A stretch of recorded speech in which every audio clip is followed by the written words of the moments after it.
Hello there, and welcome back to Valdis Story.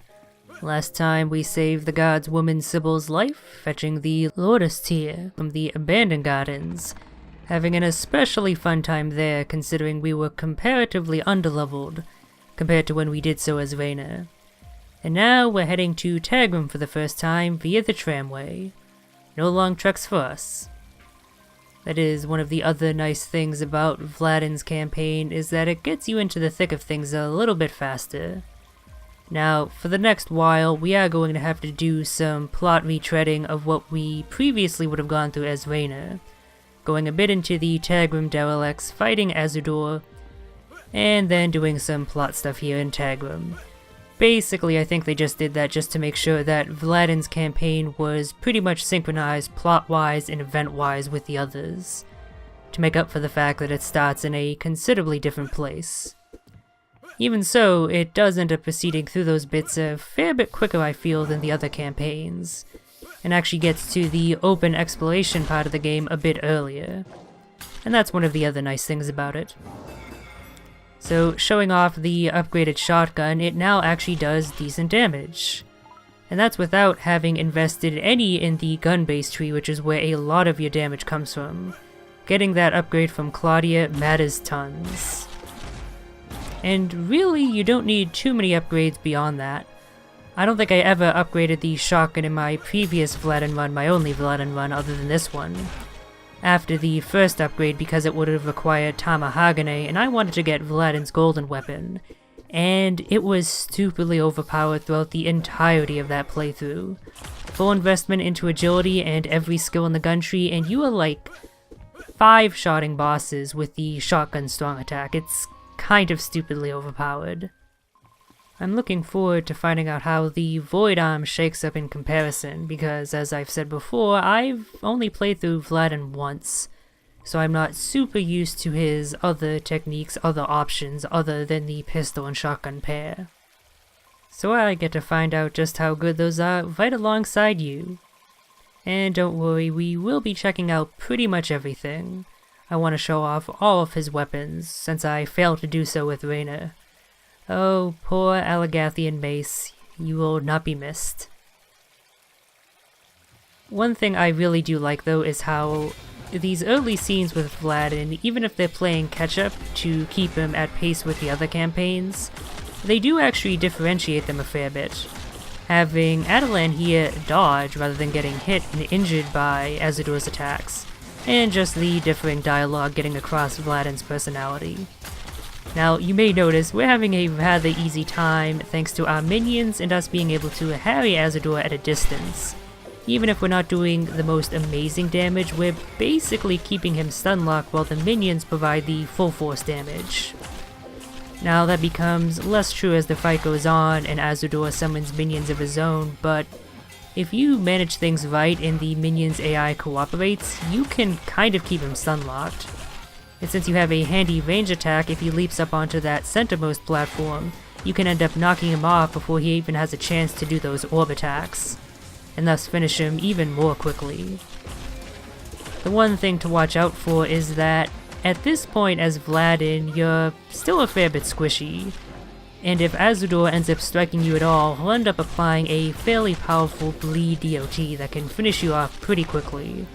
So do try and avoid taking damage. But as long as you let the minions do the brunt of the work as we have been doing, and act primarily as support, you should be fine. Don't worry, we'll be getting to the point where Vladyn is the main combat force soon enough, and then we'll actually be switching over to and using other spell souls for offense. But for now, the minions are the best course of action. And much like last time, our duel is interrupted by that Yeti fellow. What a friggin' bothersome jerk. Ugh. We'll have to deal with him soon. Or not actually, because that's what we did as Reyna. We're actually gonna leave the Yeti alone in this playthrough, and see how that changes the course of things.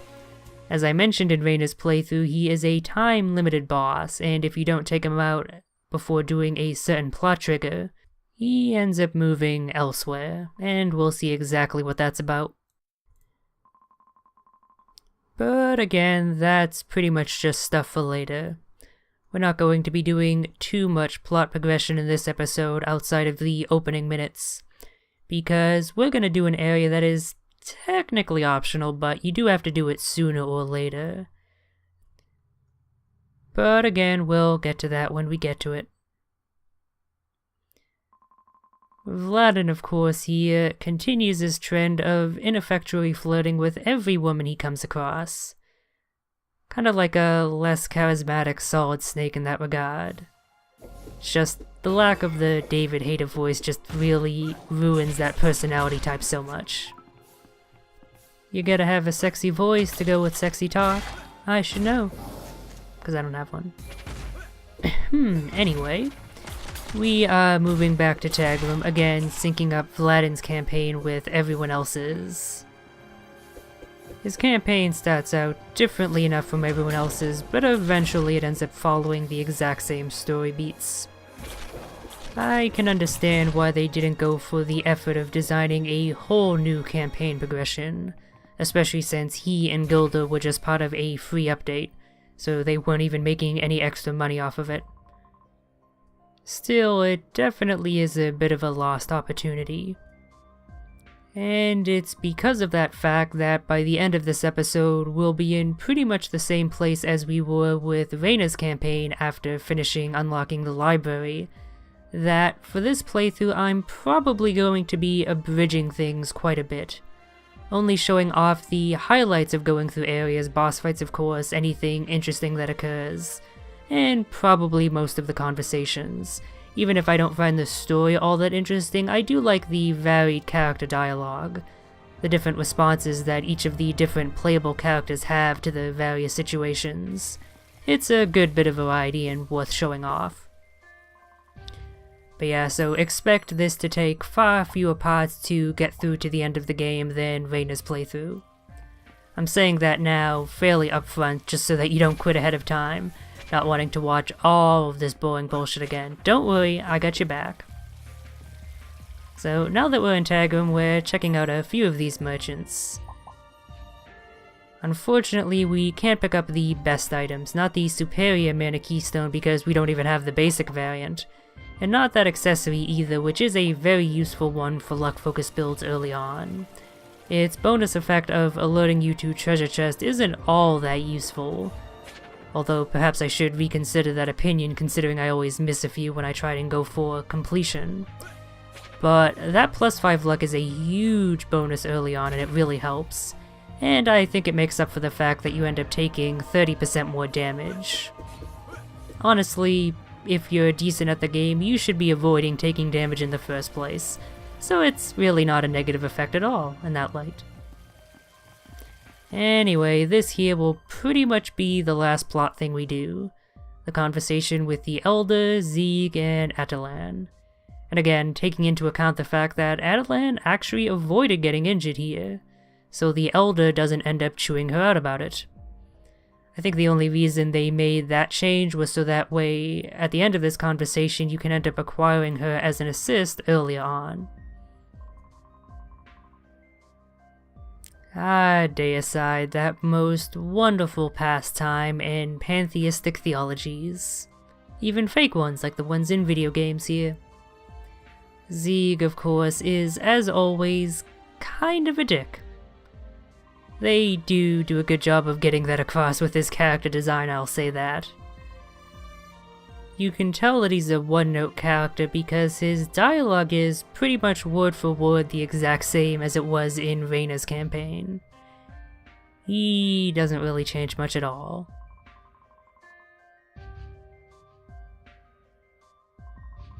Yep, Zeke's status, still kind of an asshole. That ain't never gonna change.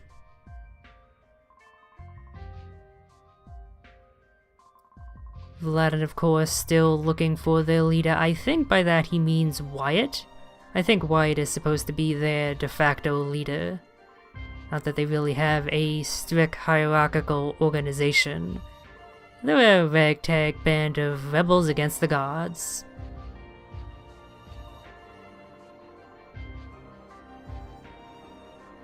It's kind of funny, this conversation here is kind of pointless because we've already been to Hook, and we don't need to pick up a wall hook either, so we don't actually gain any new abilities or directives from this conversation, outside of picking up Adelan as an assist. In fact, they actually kind of force you into this by locking all of the exits out of Tagrum with gates. If it weren't for those, you could have ignored this plot shit entirely and just gone through and done the areas. I kinda wish that was an option for playthroughs past here first, is just the ability to completely skip any and all plot conversations. Like, all you have to do is go to the area where they occur, and it'll just do the necessary plot flag triggering to proceed with the campaign. I mean, I guess I could just quickly skip through the dialogue, but if it's gonna be presented to me, I might as well show it off, I feel. I'm kinda weird that way. Anyway, as you may have guessed by our purchase of that warmth elixir, we're going to head to that frozen area. And before that, that means we have to go through the Ancient Mausoleum. Really, the Ancient Mausoleum is our ultimate destination since that's where we're going to be picking up our Mana Keystone. I mentioned before, you don't technically have to do this area just yet. Your next plot goal is in Ishq, and there aren't any mana barriers barring your way. Eventually there will be in both the Ziggurat and the Palace of Dust? Whatever the hell it's called. Engineer's Palace, that's the name. So you do have to pick it up at some point. But if you feel like proceeding with the plot more quickly or just doing Ishq and the Guardian Temple earlier on, you have that choice. I don't think it's particularly worth doing because then you'll just have to get more loot when you backtrack to there later. But it is an option, and that's nice. I will say, fighting the enemies in this area is so much less annoying than it was as Reyna. There's a lot of pits to fall down, which makes dealing with those flying enemies, the angels, so much of a pain. But when you can just have your minions take care of it for you, it's just much easier.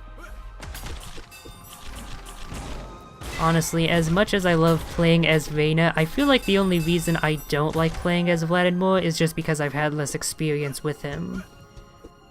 In the course of playing this game since 2014, I think I played through as Reyna like 5 or 6 times, counting this LP. But Vladyn only once before, this being my second playthrough. So it's that lack of familiarity that results in me being less nostalgic, I guess, for playing as him, and thus not liking him as well. But overall, his playstyle and just the options he had, which vary so much from the other characters, who are more about providing main offense themselves rather than any sort of support. I just find that really interesting. Hey, Spear Potion, that is a super useful pickup for Vladyn here, as that means we can end up freely sacrificing our minions and then just resummoning them as long as we have one of those to refill our mana bar.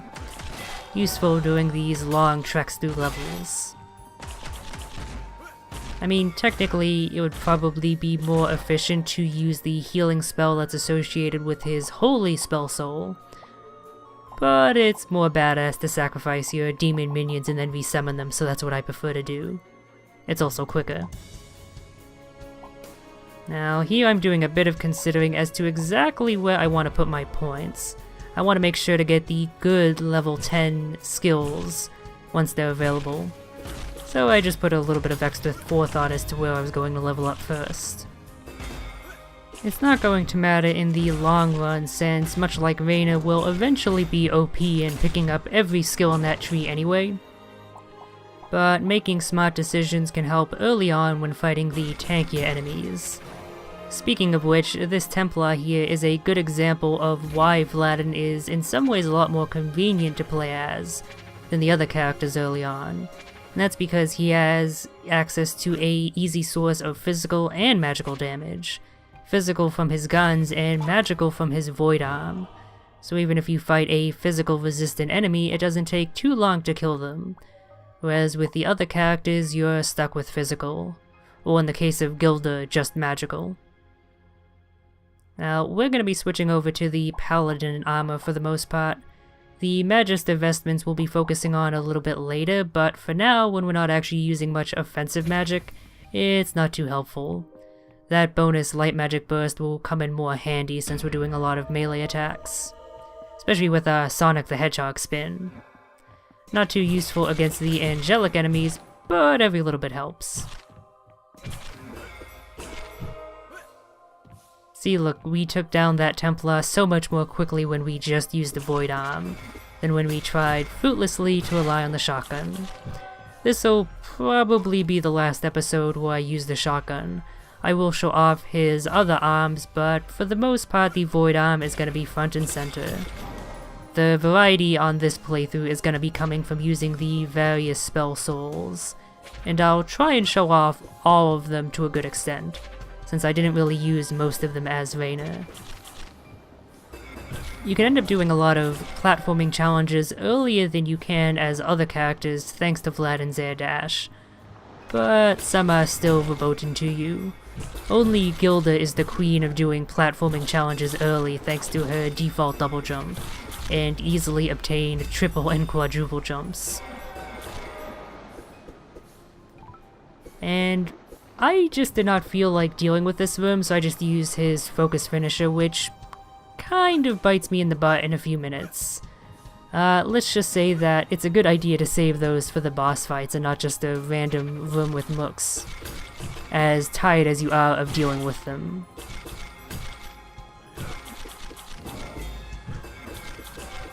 Just a good example of stun-locking enemies with your minions into your regular attacks. So easy to build up high combos if you're decent. Anyway, here we have our boss.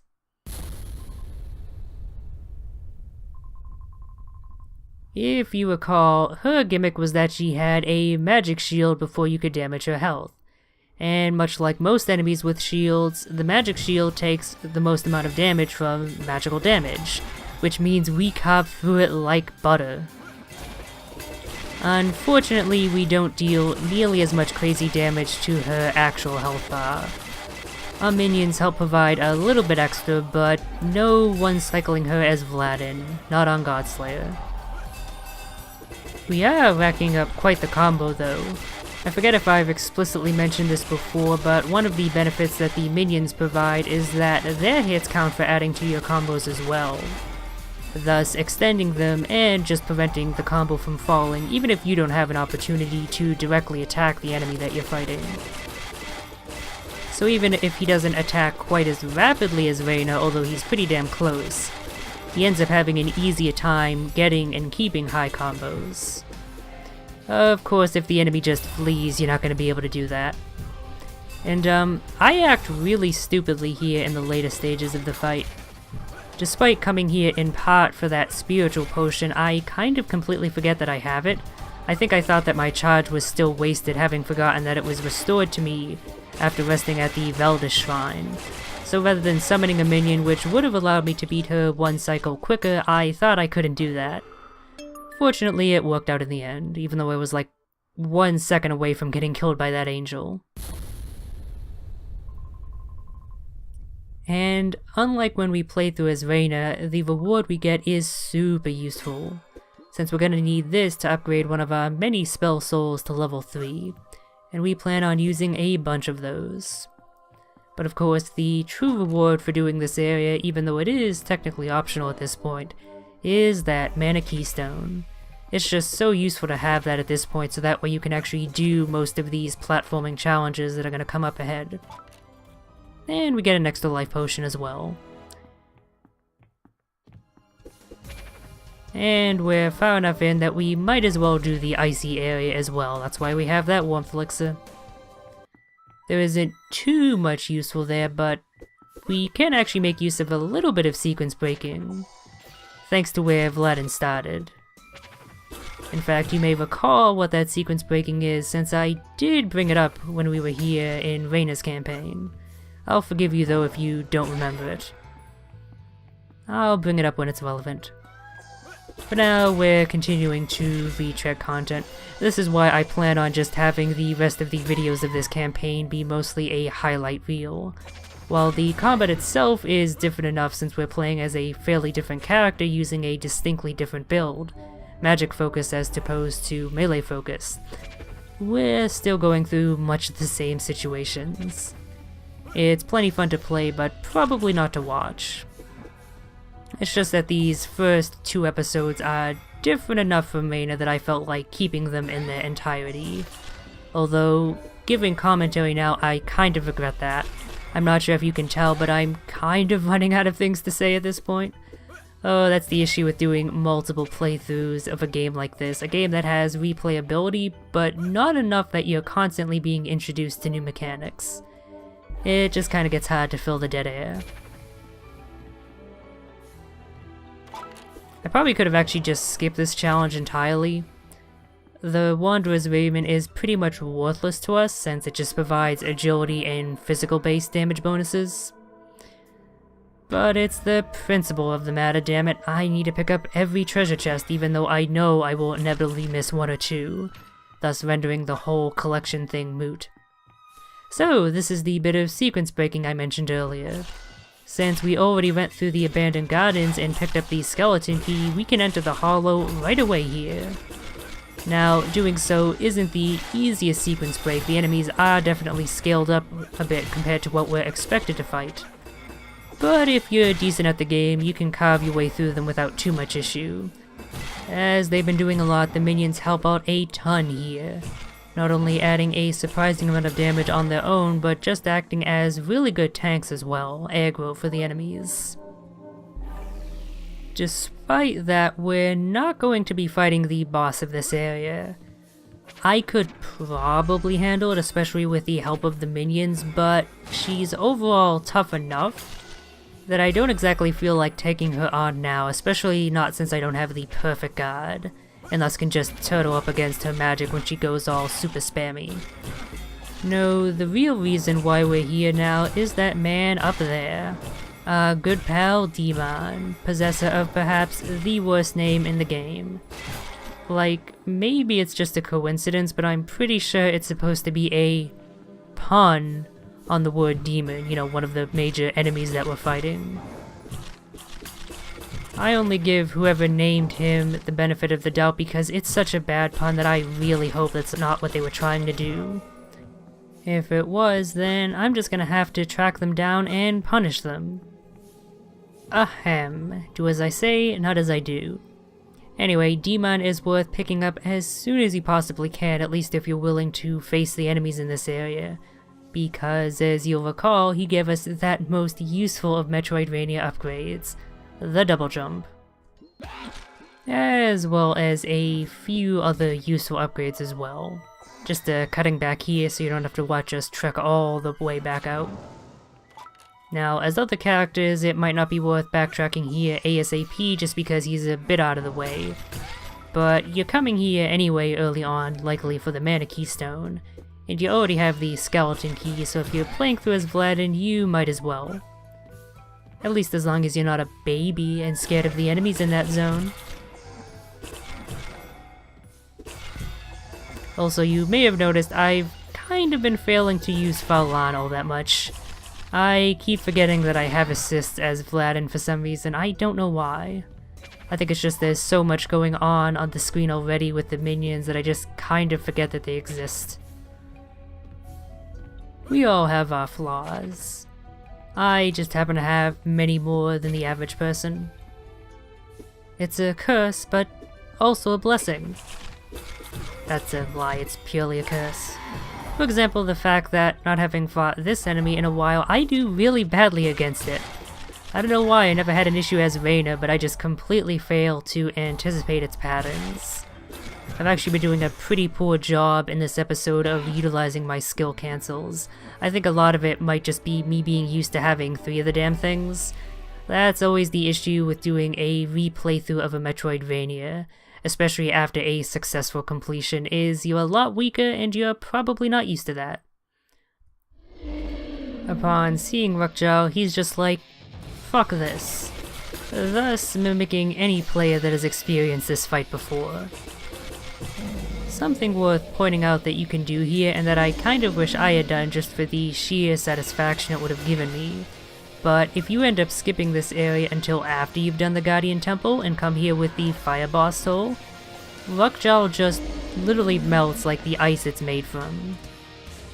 It's a boss that wasn't designed with that fire soul in mind, so it's certainly a fun experience if you do have it. Still, we're not having too much trouble fighting it, except for that moment right there. So, somehow we got super duper lucky, preventing me from having to restart this fight. And despite getting hit by Rukjal's laser, we didn't lose all that much combat score. Low enough that I was able to recover our score not just back to an A, but to the S necessary to pick up an overall S rank. Which really surprised me because that never happened before. I'm not sure why it occurred here. I guess I must have just gotten hit few enough times. But usually in my experience, getting hit at all during this fight prevents you from getting that S rank, which for Vladyn here, since it provides an int boost, is super useful. But clearly this LP was destined to happen. It is, after all, one of the signs of the coming apocalypse. But for beating Rukjal, we naturally acquire its soul, and thus our first purely offensive spell soul, since the 100 demon arm is primarily support since we don't actually directly control the demons. And the soul of the Saint Lord, I think that's what that light aligned one is called, it does have some technically offensive moves, but they're all primarily defensive ones. Such as the air one, which summons a series of options around you that can damage the enemies and absorb incoming hits. You can damage enemies with it, but that's not its primary function. So now we can actually start getting into using magic offensively. And we can start doing that with gusto immediately since we've already found a Borsk. If we can bring that to level 2 post-haste, then we will have a very fun time in the Guardian Temple. If you'll recall, we kind of shredded our way through the enemies with ice magic as Raynor, who was not a magic-focused character, and only had a level 1 spell soul, so that's something to look forward to. But that's something you'll have to wait a bit for, unless you're watching this in the future, ooh. Because that's about all we have time for today. So, arriving back in Rook in the same spot as we started today's episode, we're gonna leave things off here. Next time, we get into the magic for reals. Did I really just say for reals? What the fuck?